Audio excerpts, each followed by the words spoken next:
Hello friends, welcome back to our channel Knowledgeshala by Nidhi Jain. Friends, Knowledgeshala by Nidhi Jain के नाम से हमारा टेलीग्राम चैनल भी है, आप उसे भी ज्वाइन कर सकते हैं। वहाँ पे वीडियो के बाद मैं सारा पीडीएफ शेयर कर देती हूँ, जिससे आपको रिवीजन में बहुत हेल्प मिलती है। Friends, I am Nidhi Jain. I have qualified NTA NET JRF in management with all India rank second. Also, I have qualified NTA NET in commerce with 99.335 percentile.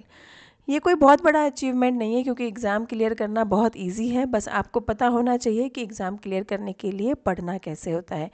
आज से हम नई यूनिट स्टार्ट करेंगे, statistics. बिल्कुल basic से start करेंगे, क्योंकि statistics एक प्रैक्टिकल सब्जेक्ट है। अगर आपको बेसिक्स नहीं पता होंगे तो आप कितना भी कोर्स कवर कर लो, पर आप उसके क्वेश्चंस अटेम्प्ट नहीं कर पाएंगे। तो चलिए फ्रेंड्स, स्टार्ट करते हैं। स्टैटिस्टिक्स को हम दो तरीके से यूज़ करते हैं, सिंगुलर सेंस में भी और प्लूरल सेंस में भी।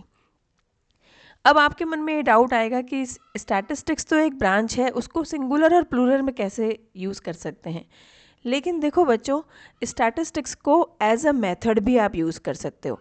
जैसे अगर आपने कोई एक मेथड यूज़ किया, आपने मीन यूज़ किया, आपने मीन की मदद से कोई कैलकुलेशन की, ठीक है, तो वो एक मेथड है, तो वो स्टैटिस्टिक्स का पार्ट है। लेकिन एक मेथड है, इसलिए वो सिंगुलर है। कोई भी स्टैटिस्टिकल मेथड यूज़ करो, मीन यूज़ करो, मीडियन यूज़ करो, कोरिलेशन यूज़ करो। जैसे कुछ लोग अपने PhD में डेटा एनालिसिस के टाइम में कोरिलेशन यूज़ करते हैं, तो कोरिलेशन इज़ अ मेथड। तो जब भी आप कोई मेथड की बात करते हो तो स्टैट्स तो है ही वो, लेकिन वो मेथड सिंगुलर सेंस है, स्टैटिस्टिक्स की सिंगुलर ब्रांच की तरह हम उसको यूज़ करेंगे। अगर statistics as a data use हो रही है, जैसे व्हाट इज़ डेटा। फ्रेंड्स, जब भी हम डेटा की बात करते हैं तो डेटा एक रॉ फॉर्म में एक आपके पास एक चीज़ होती है। जैसे सपोज़ करो, कोई भी आपको दे रखा है कि कोई वर्कर्स हैं एक फैक्ट्री में, वर्कर्स A है, वर्कर B है, C है, D है और E है। ये 5 वर्कर है और ये सैलरी है। A की सैलरी है 20 रुपये, B की सैलरी है 30 रुपये, C की सैलरी है 40 रुपये, D की सैलरी है 50 रुपये और E की सैलरी है 60 रुपये। अब ये रॉ डेटा है, एज इट इज़ आपको जैसा कंपनी से मिला वो आपने यहाँ पे लिख दिया। ये एक रॉ डेटा है, क्योंकि इसके ऊपर हमने कोई प्रोसेसिंग नहीं करी। अगर हम इस डेटा का मीन निकालते हैं, तो मीन कैसे निकालेंगे आगे हम पढ़ेंगे अपनी आने वाली स्टैटिस्टिक्स की वीडियोस में, कि हाउ वी कैलकुलेट मीन, हम कैसे निकालते हैं। पर मीन एक बेसिकली एक एवरेज होता है, ठीक है। तो आप एवरेज कैसे निकालोगे, इन सबको कैलकुलेट करोगे और डिवाइड कर दोगे 5 से, है ना। इनका जो भी टोटल आएगा उसको 5 से डिवाइड कर दोगे, तो वो जो मैं आएगी वैल्यू, वो दैट इज़ मीन, वो मीन होगा, है ना। उसको हम एवरेज कहते हैं, मीन कहते हैं स्टैट्स की भाषा में। तो जब तक आपने ये सब चीज़ नहीं की, प्रोसेसिंग नहीं करी, तो यहाँ से लेके यहाँ तक की जो आपके पास ये टेबल है, ये एक रॉ डेटा है, इसके ऊपर कोई प्रोसेसिंग नहीं हुई है। लेकिन डेटा में कभी भी एक चीज़ नहीं होती। डेटा को हम प्लूरल सेंस में क्यों यूज़ करते हैं बच्चों, ध्यान रखना। आपको ये लगेगा कि डेटा तो एक ही है, क्योंकि जनरली हमारे दिमाग में ये रहता है कि जब तक किसी के पीछे SES नहीं लगता तो वो सिंगुलर है। लेकिन डेटा एक कलेक्शन होता है। डेटा सिंगुलर सेंस में यूज़ होता है, क्योंकि अगर मैं बोल रही हूँ वर्कर्स की सैलरी, तो वर्कर्स की सैलरी सिंगुलर है, पर वर्कर्स की सैलरी किसी एक वर्कर की नहीं है, वर्कर्स की सैलरी बहुत सारे वर्कर्स की है। तो वो सिंगुलर सेंस में यूज़ हो रहा है, पर वो एक कलेक्शन है, उसमें बहुत सारी चीज़ें हैं। 5 वर्कर्स हो सकते हैं, 10 वर्कर्स हो सकते हैं, तो उनकी सैलरी का वो डेटा है, इसलिए हम उसको प्लूरल सेंस में यूज़ करते हैं, ठीक है। It refers to series of data, उसमें सीरीज होती है। It may be of primary और सेकेंडरी नेचर। अब डेटा दो तरह का होता है, प्राइमरी भी हो सकता है, सेकेंडरी भी हो सकता है। आगे मैं आपको डिटेल में बताऊंगी, पर अभी क्योंकि ये आया है तो मैं किसी वर्ड को समझाए बिना आगे नहीं बढ़ सकती, इसलिए आप अभी सुन लो। प्राइमरी डेटा वो होता है जब आप खुद कलेक्ट करते हो। जैसे सपोज़ मुझे कोई रिसर्च करनी है, मुझे कोविड के आफ्टर इफ़ेक्ट्स देखने हैं, तो अगर मैं नेट से लेती हूँ कोविड के डेटा कि भाई हमारी गवर्नमेंट के साइट्स पे मिल जाएगा, हमें कहीं पे भी नेट पे अवेलेबल हो जाएगा, तो वो डेटा मैंने खुद ने कलेक्ट नहीं किया है, पर मैंने किसी और का कलेक्ट किया हुआ डेटा लिया है, क्योंकि मुझे कोई पर्टिकुलर ऑब्जेक्टिव के लिए वो डेटा चाहिए। तो अगर आप किसी दूसरे का कलेक्ट किया हुआ डेटा ले रहे हो, तो वो होता है सेकेंडरी डेटा, क्योंकि आप इसको ऐसे याद कर लो बच्चों। देखो, हर चीज़ हम रट नहीं सकते, तो हमें कुछ चीज़ों को कहीं ना कहीं कनेक्ट करके याद करना पड़ता है। आपने उसको सेकंड टाइम यूज़ किया है, क्योंकि पहले और किसी ने किया था तभी तो आपको नेट पे पड़ा हुआ मिला, तो you are using that second time, इसलिए वो डेटा है सेकेंडरी। आई थिंक अब याद रहेगा। प्राइमरी स्कूल होता है। प्राइमरी स्कूल कौन सा स्कूल होता है? जहाँ पे फर्स्ट क्लास के बच्चे पढ़ते हैं। तो वो जो डेटा आप फर्स्ट टाइम कलेक्ट कर रहे हो, आप खुद अपने हाथ से कलेक्ट कर रहे हो, तो उसको हम बोलेंगे प्राइमरी डेटा, क्योंकि हम रिसर्चर अपने ओन कलेक्ट करता है, खुद के लेवल पे खुद से कलेक्ट करता है, ठीक है। तो उसको हम बोलते हैं प्राइमरी डेटा। याद रहेगा? मुझे कमेंट सेक्शन में बताना कि क्या बताया मैंने। प्राइमरी को कैसे याद करोगे? 1 to 5 होती है प्राइमरी स्कूल, तो फर्स्ट टाइम कलेक्ट किया हुआ डेटा प्राइमरी है, और जिसको हम सेकेंड टाइम यूज़ कर रहे हैं कहीं और से लेकर, तो सेकेंड से सेकेंडरी डेटा है, ठीक है। और सिंगुलर की बात करेंगे तो it is always of scientific nature. क्यों साइंटिफिक नेचर है? क्योंकि मेथड की बात करते हैं, और मेथड साइंटिफिक ही होता है। मेथड में आप अपनी मर्ज़ी से मैनिपुलेशन नहीं कर सकते। जैसे जैसे स्टेप्स दिए हुए हैं आपको उसी सीक्वेंस में फॉलो करना है, तभी आप उस मेथड को अच्छे से अप्लाई कर पाओगे। डेटा रॉ होता है, क्योंकि डेटा पे कोई प्रोसेसिंग नहीं होती, जबकि method it is in the form of tools. मैंने जैसे आपको बताया कि आप कोरिलेशन ले सकते हो, रिग्रेशन ले सकते हो, तो जो भी टूल्स आप अप्लाई कर रहे हो वो सारे सिंगुलर सेंस में आते हैं, ठीक है। चलो अब चलते हैं, व्हाट इज़ स्टैटिस्टिक्स। इतनी देर से बात कर रहे हैं स्टैटिस्टिक्स पढ़ेंगे, नई यूनिट पढ़ेंगे, तो है क्या statistics? Statistics is the science. एक साइंस है। साइंस क्यों है? क्योंकि एक प्रॉपर मेथोडोलॉजी यूज़ करनी पड़ती है। आप अपनी मर्ज़ी से कभी कुछ नहीं कर सकते। प्रॉपर सीक्वेंस होती है, प्रॉपर मेथड्स होते हैं, और हर मेथड को यूज़ करने की कंडीशंस अलग अलग होती हैं। तो स्टैट्स एक साइंस है जिसमें क्या क्या लेते हैं? Collection of data, classifying of data, presenting and interpreting the data. अब देखो, यहाँ पे सिर्फ जहाँ तक आपने कलेक्ट किया वहाँ तक डेटा क्या है? रॉ है। लेकिन अगर आप क्लासीफाई कर रहे हो, उस डेटा को क्लासीफाई करके अलग फॉर्म में बना रहे हो, देन प्रेजेंट कर रहे हो, उससे एनालिसिस कर रहे हो, इंटरप्रिटेशन कर रहे हो, तो यहाँ पे अब आप क्या कर रहे हो? यहाँ पे इसको प्रोसेसिंग में लेके आ रहे हो। तो अब जो चीज़ निकल के आएगी वो डेटा से क्या बन जाएगी? वो बन जाएगी इंफॉर्मेशन। अब ये डेटा नहीं रहेगा, क्योंकि इसमें प्रोसेसिंग हो गई, ठीक है। अब कैसे करेंगे डेटा? आप क्वेश्चंस पूछ सकते हो लोगों से कि भाई आपने कोविड में क्या क्या फेस किया, ठीक है। क्वेश्चन भी 2 तरह के होते हैं। एक होता है ओपन एंडेड क्वेश्चन, जहाँ पे आप क्या करते हो? अपने रिस्पोंडेंट्स को, ठीक है, रिस्पोंडेंट्स को अपनी इच्छा से कुछ भी लिखने के लिए बोलते हो।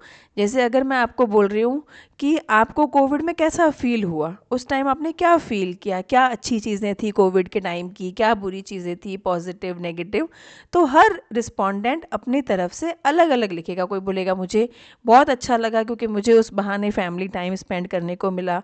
कुछ बोलेगा नहीं मुझे बहुत बुरा लगा क्योंकि मैं अकेला था और मैं अकेला घर पे बोर हुआ। तो इसमें हमने ऑप्शंस नहीं दिए कि आपको गुड लगा, वेरी गुड लगा, बैड लगा, वेरी बैड लगा, ठीक है। वो अपनी मर्ज़ी से लिख रहा है।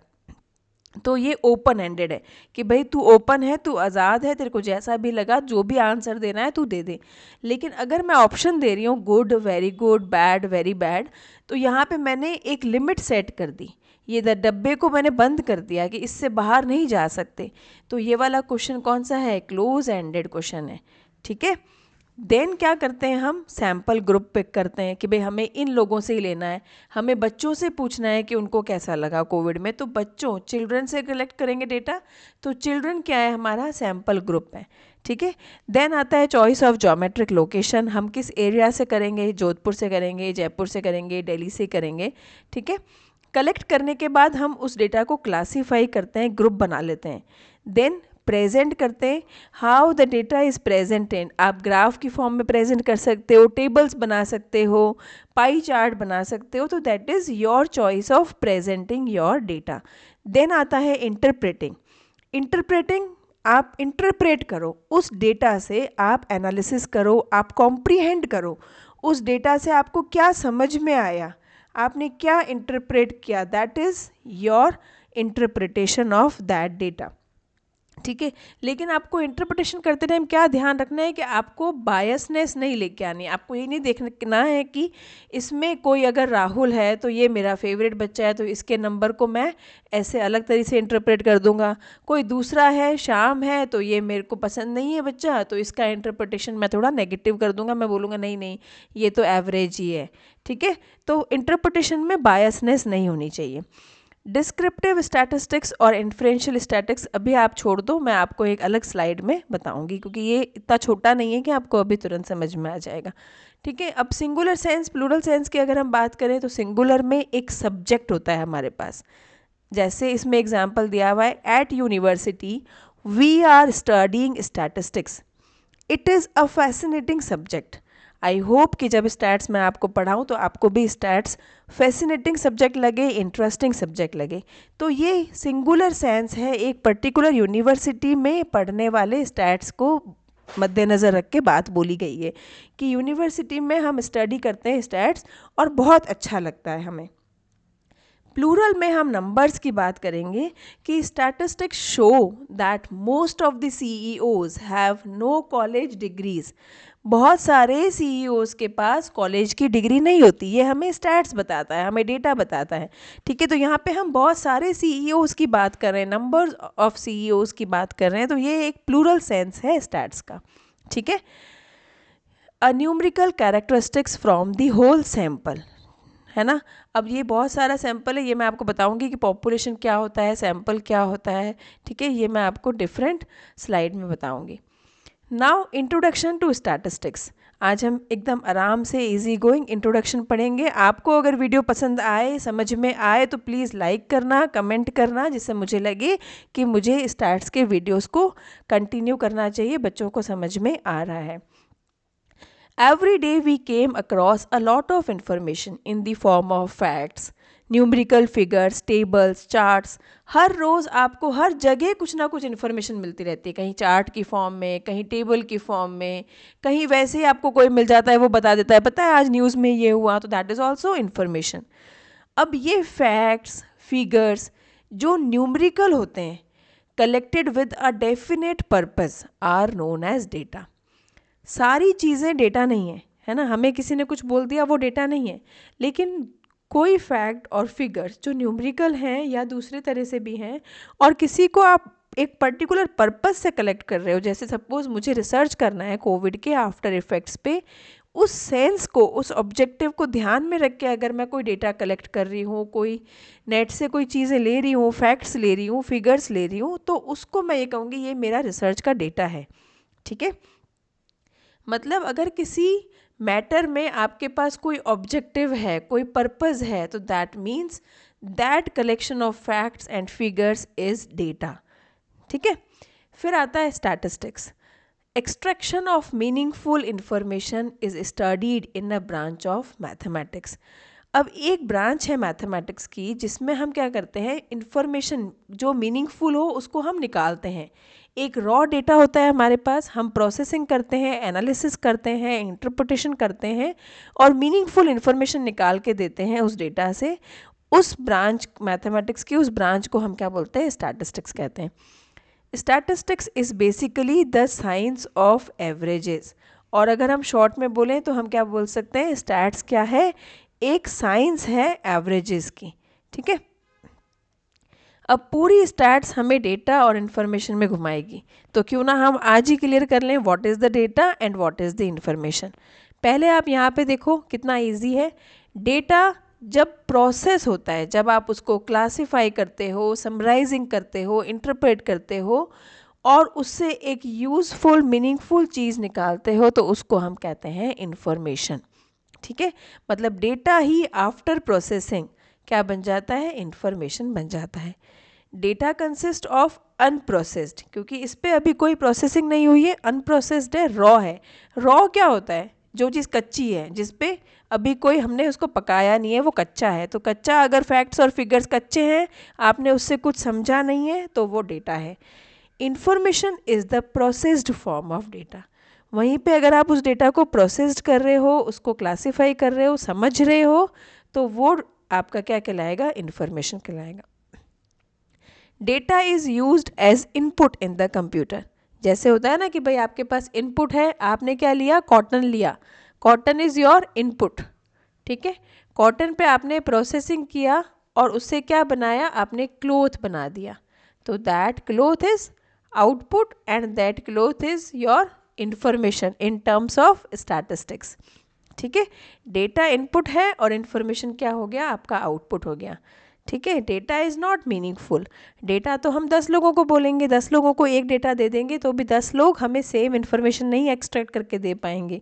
जिसको स्टैट्स की, जिसको कुछ मैथमेटिकल टर्म्स की, मेथड्स की नॉलेज होगी, वही हमें मीनिंगफुल इन्फॉर्मेशन दे पाएगा।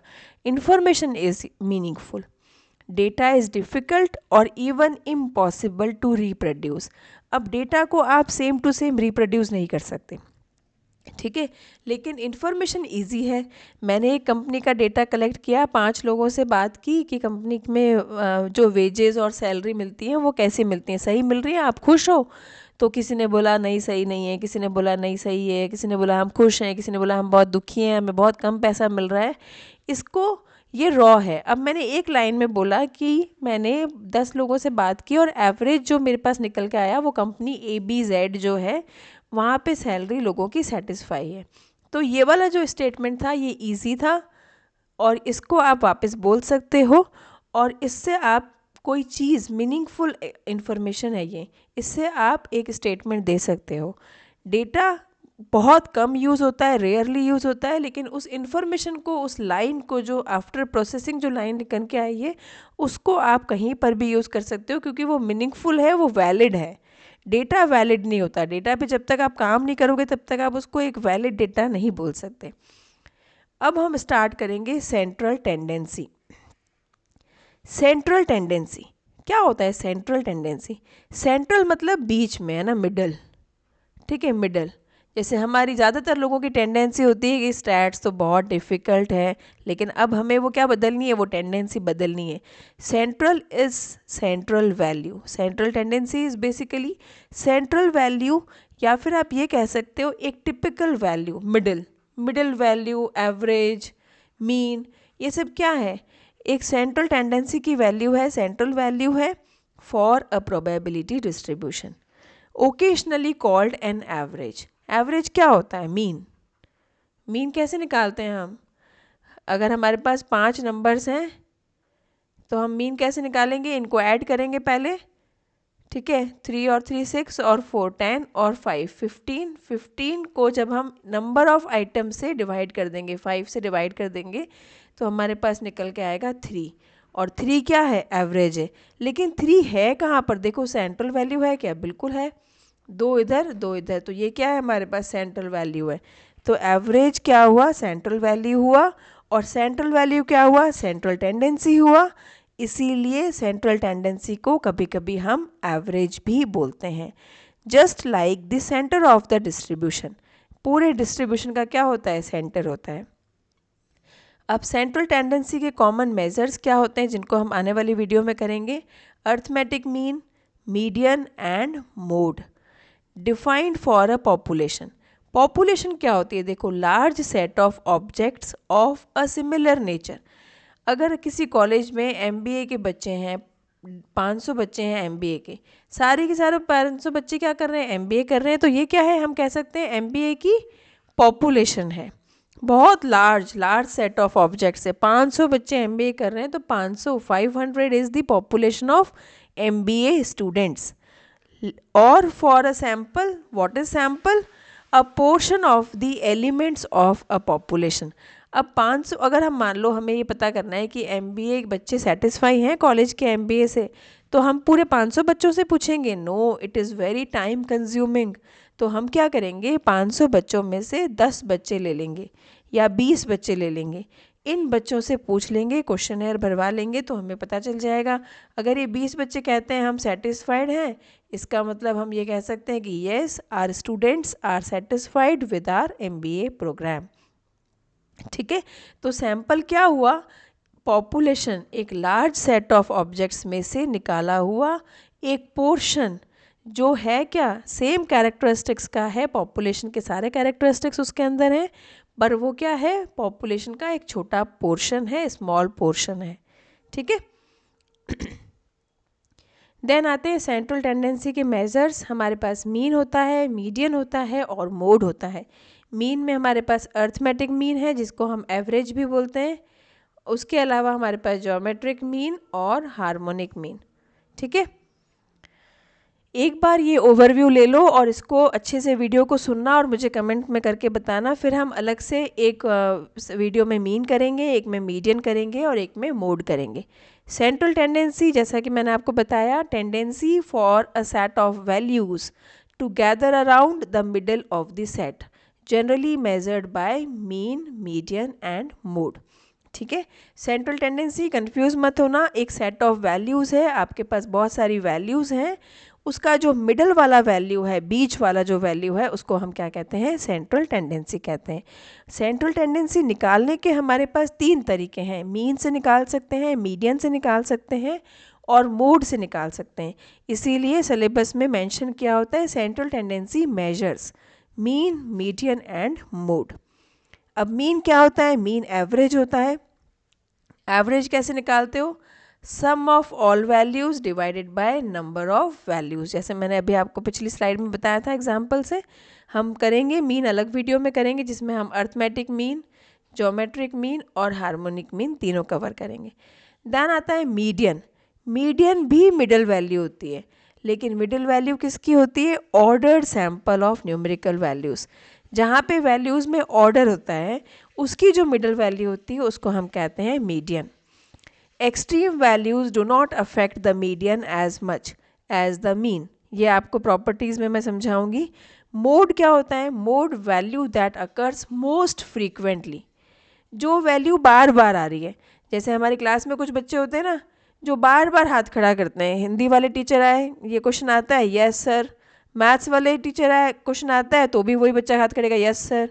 इंग्लिश वाली मैम आई, ये आता है, यस मैम। फिज़िक्स वाले सर आए, यस सर। तो ये क्या, बार बार बार बार बार बार जो चीज़ अकर होती है मोस्ट फ्रीक्वेंटली, जो फैशन में है, जिसको बार बार बार बार पहनना पसंद करते हैं ना, फ्रीक्वेंटली से फैशन याद कर लो, एफ से फ्रीक्वेंटली, एफ से फैशन। जो फैशन में होता है उसको बार बार यूज़ करते हैं, सब लोग यूज़ करते हैं, तो वो क्या होता है, मोड होता है।